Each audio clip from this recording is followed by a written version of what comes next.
ওরা বিজ্ঞাপনে আছে, আমরা পরিষেবায় আছি। ময়নাগুড়িতে মমতা।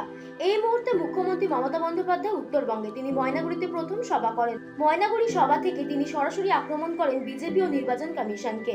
ময়নাগুড়ির সভা থেকে মমতা বলেন, সেন্ট্রাল ফোর্সকে আমি সম্মান করি। মনে রাখবেন, জনগণের শক্তি আসল শক্তি। বিজেপি এখন দিল্লিতে ক্ষমতায় আছে, পাল্টে যাবে। আপনারা আপনাদের কাজ সম্মানের সঙ্গে করুন।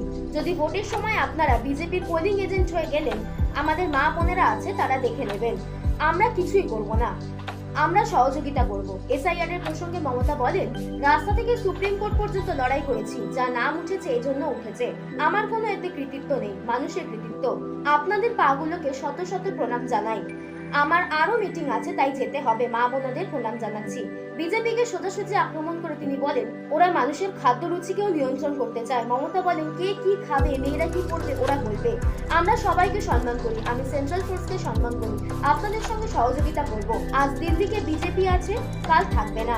বিজেপির একজন মন্ত্রী বলে গেছেন, গাছে বেঁধে পেটাবেন। গাছ মানুষকে ছায়া দেয়। পোস্টার লাগিয়ে বলতে হবে, আমি বিজেপি করি না, দিল্লির দুই ভদ্রলোককে বিদায় দিন, না দিলে দেশ বেঁচে দেবে।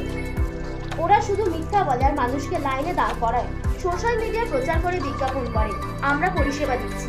হয়েছে দুই ভাই, যত পারে চক্রান্ত করে। অভয়ের মা বোনেরা রেডি আছে, একজনের নাম বাদ গেলেও দেখে নেবে। ভোট চুরি রুখে দেবেন মা বোনেরা, আপনারা জানেন। ছেলেদের পেছনে রাখবেন এবং আপনারা সামনে থাকবেন। Bureau report, target news, Kolkata.